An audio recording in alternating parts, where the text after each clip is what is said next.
Hi, welcome to my video on find the primary trig ratios of theta if the point lies on the terminal arm of theta.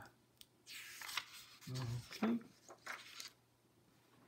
We have a point, xy, is on the terminal arm of theta. So if we take the point xy, let's say this point is right here, xy, and this point is on the terminal arm, so here's the terminal arm. Theta is the rotation. So if this point, we take put a compass here, and I'm randomly going to draw a circle like this. And this is the radius of the circle. We drop a perpendicular to the x-axis. This is the x, whatever this value here, that's along there. This is the y, and this is this value here. And as a result, the rotation of theta is this rotation. Theta is that rotation. And the angle in here is central angle. And this is your reference angle in terms of this point is in the first quadrant. Your reference angle is between the terminal arm and the x-axis. Now, to find the trig ratios, we got to look at SOHCAHTOA. S-O-H-C-A-H-T-O-A. SOHCAHTOA's sine is opposite over hypotenuse. Cos is adjacent over hypotenuse. And tan, T, is opposite over hypotenuse. This was thoroughly reviewed in this section on trig, on right triangular trig. But in relation to the circle now, we're still going to think about this, but sine now, in relation to the angle, which is the reference angle in the triangle, the reference angle, the sine of the reference angle, opposite is the y over the hypotenuse, which is the r. And cos is the adjacent, which is the x, over the hypotenuse, which is the r. And tan of the reference angle is the opposite over the adjacent. So same idea, but now that we have a circle with a point on it, we have x and y coordinates that's transferred to the triangle with a radius. And now we can do sine is y over r, cos is x over r, tan is y over x. And notice that the cos and the sine, cos is associated with the x and y is associated with the sine. So if you take a point later on, you'll see that this will become true. This will be explained more as we go. X and y, cos and sine. C before S, x before y. So notice that cos is x over hypotenuse, sine is the y over the hypotenuse, which is r, tan is the y over the x. So instead of hypotenuse, we'll go y over r, x over r, y over x. Now let's do an example. Find the primary trig ratios of theta if 0.34 lies on the terminal arm of theta. So let's plot the point 3, 4. There's the point 3, 4. And we have a terminal arm that going through that point. We have a circle. There's the radius of the circle right there. So we draw a circle. As long as you don't have to be accurate. And we drop a perpendicular to the x-axis, never to the y, to the x. X is 3, y is 4, and we have to find the radius of the circle in order to find the primary trig ratios. So what we have is, we have x squared plus y squared equals r squared, or c squared equals a squared plus b squared. X is 3, y is 4, r squared. 9 plus 16 is r squared. R squared is 25. Square root of r squared is plus minus the square root of 25, plus minus 5, r. So R is 5. Put 5 in my triangle. Now, we want to find the primary trig ratios. So we want to find the sine of, remember now, theta is this rotation. So we always work it out in terms of the reference angle. So this is the sine, we say the sine of theta, but it's really in relation to the sine of the reference angle. So reference, everything is determined by the reference angle that's in the corner, no matter what your rotation is, positive, negative, or where it is. It's this reference angle. Even though I'm putting theta in here, I'm thinking about the sine in terms of this angle reference. And cos is, and we have tan. Again, the reference angle is what's determining all this. So just put that above there. So sine is opposite over hypotenuse. So it's 4 over 5. Or you could say sine is the y over the r. So that's 4 over 5, or opposite over hypotenuse. Cos is the adjacent over the hypotenuse, which is the x over the r, which is 3 over 5. So if you put this triangle here and did opposite over hypotenuse or adjacent over hypotenuse, you'd be still okay.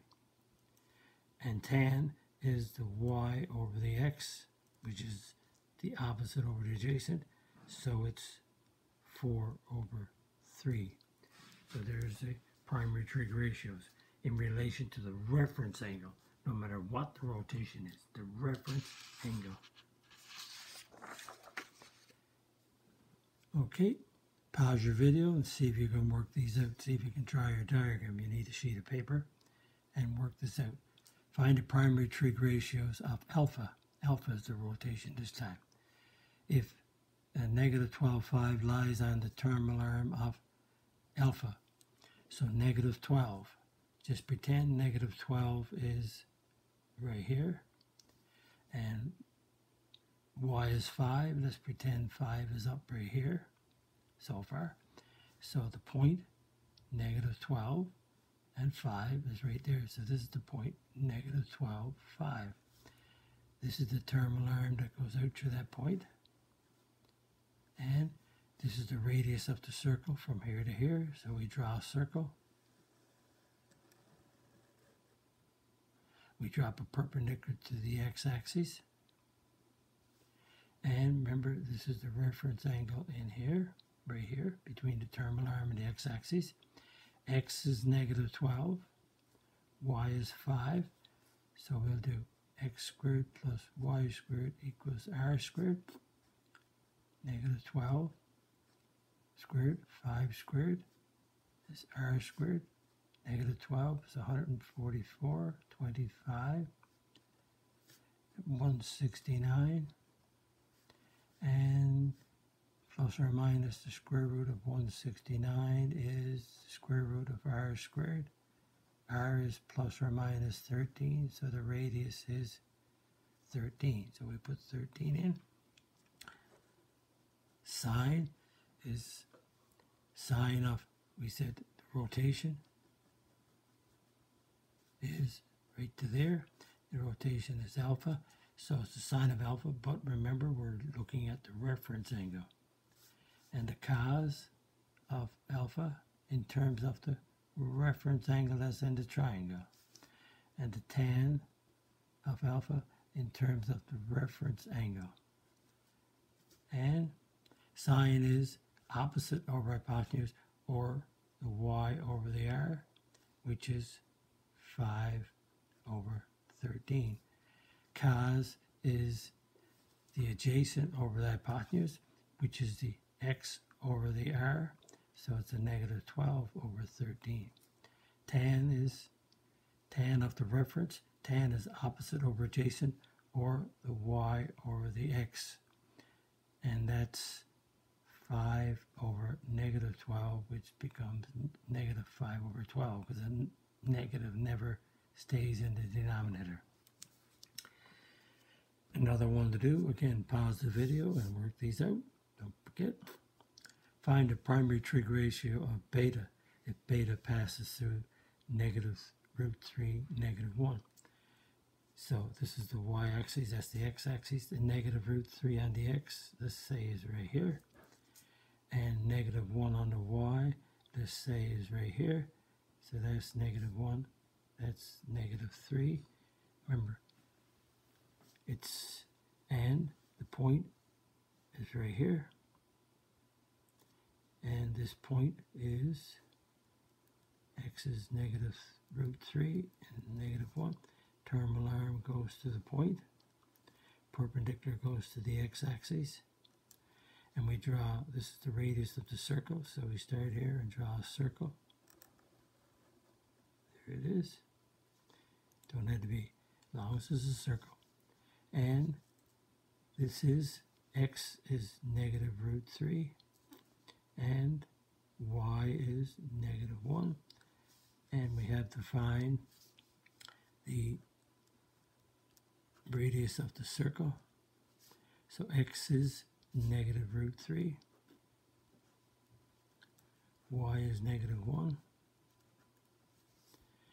Negative times negative positive, root 3 times root 3 is 3. Negative 1 times negative 1 is 1. R squared is 4. Square root of r squared is plus minus the square root of 4 plus minus 2. So r is square root of r squared is r, so r equals 2. So the radius is 2 from here to here. And we got to do sine of, this time, beta is this rotation from here, right around, right to there. Notice this point is in the third quadrant, so this angle is 90, 180, somewhere between 180 and 270. And so beta, again, it's in terms of the reference angle. And cos beta, it's in terms of the reference angle. And tan beta, in terms of the reference angle that's in the triangle. And sine is opposite over hypotenuse, which is the y over the r. And so the y is negative 1 over hypotenuse 2. Beta is the adjacent over the hypotenuse, which is the x over the r, which is negative root 3 over 2. Tan, opposite over adjacent, which is the y over the x. And the y is negative 1. The x is negative root 3. And that becomes negative over negative positive. We multiply by root 3 over root 3. So it's root 3 over 3. We rationalize the denominator, so we multiply by root 3. Root 3 times root 3 is 3. 1 times root 3 is root 3. So we found those values. You get used to it after a while, what you have to do. Follow what I'm doing, and you will get used to it. Again, pause the video and work these out. This time we'll start from scratch. We'll draw our axes. I always like to plot the point so I can see what's going on. The point x is 6. Pretend the 6 is right here. And negative 8 is right here. So this is the point. This is the x-axis. This is the y-axis. So this is 6. If you want to mark off 6 units, you don't have to, but there they are. This is the point. That's 6, negative 8. Terminal arm goes through that point. There it is. This is the radius of the circle. So I draw a circle. There it is. And we drop a perpendicular to the x-axis, hitting at 6. So this is 6. This is negative 8. And this is the radius. So x squared plus y squared equals r squared.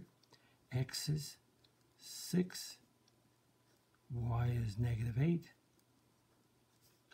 36. 64. 100. R squared plus or minus the square root of 100 is square root of r squared plus minus 10 r, so r is 10, so the radius is 10. And again, sine, cos, and the only reason I do them in this order, because of SOHCAHTOA that I'm used to doing. That's the only reason I do that. And it's theta this time, but it's in return. The reference angle is this angle right here. This is the reference angle that I'm determining everything. This is the reference angle in the triangle right here. So again, I put down reference angle just to remind you. This is theta. It's in relation to the reference angle that's in the corner of the right triangle that we're determining all these ratios. And sine is opposite over hypotenuse, which is the y over the r. And there's the reference angle. The y is -8 over the hypotenuse, which is 10. That reduces to 4 over 5. Cos is the adjacent over hypotenuse, which is the x over the r. X is 6. Hypotenuse is 10. So that becomes 3/5 because we always reduce. And tan is of this reference angle. Tan is opposite over adjacent, or the y over the x, which is the -8 over 6, which is -4 over 3. Okay, we got one more to do, but you see the pattern.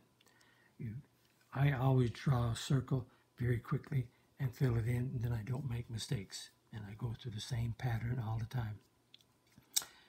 Alpha passes through this point of -√7 and a -√6. Find the primary trig ratios. Okay, in simplest radical form.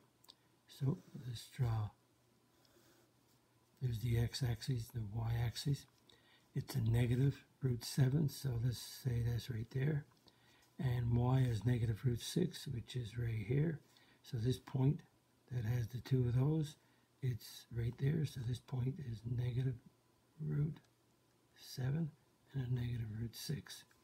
There's the terminal arm going out through. This is the radius. So here comes the circle. And the perpendicular goes to the x-axis. And so x is -√7, y is -√6, and the hypotenuse or radius is right here. This is the hypotenuse of the right triangle, which is the radius.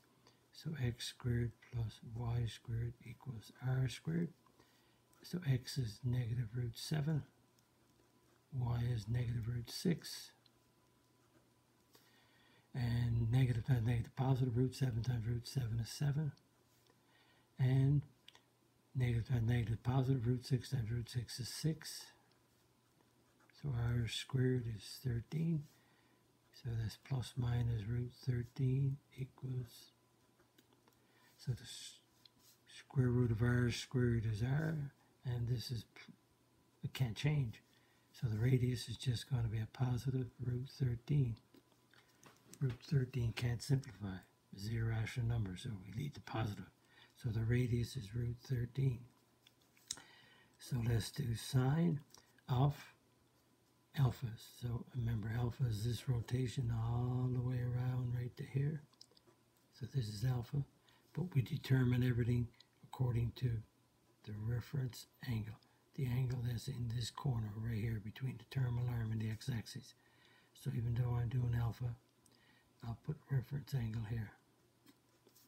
And I'll do cos, I'll put reference angle. And I'll do, let's do tan down here. And I'll do reference angle. So here we go.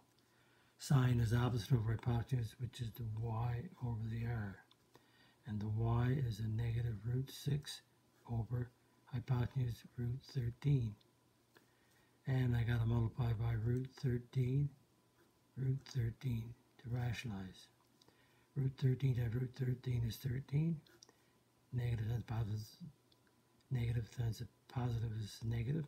And 6 times 13 is 73. 3 6 is 78. And we can't simplify. We cannot simplify. 6, 13, there's no perfect squares. And cos is adjacent over hypotenuse, which is the x over the r. And so that's, the x is negative root 7 over root 13. And we got to rationalize, so we multiply by root 13 over root 13. So that's a negative. 7 times 13 is 21, so it's a 91. 7 is prime, 13 is prime, so you can't simplify. 91. Root 13 times root 13 is 13. Okay. And we have tan is opposite over adjacent, which is the y over the x. And so the y is negative root 6 over negative root 7. And that becomes root 6 over root 7 because there are pluses. Multiply by root 7 over root 7. So that gives me the root of 42. Root 7 times root 7 is 7. We're simplifying radicals here, and that's a unit that I did in previous to this one. Remember, when you learn the topics before you get to, because as the math courses get in higher grades, you have to know what's in beforehand. And 6 times 7, 6 got a 2 and a 3 and a 7. There's no perfect square, so these are the answers as radicals in simplest form. That brings us to the end of our video, and if you liked the video, click on the like button, the subscribe button, notification bell. Visit my math website, www.mathfullyexplained.com, to find more information about me, my videos, the content that's on my YouTube channel called Math Fully Explained. Thank you for viewing my video. Bye-bye.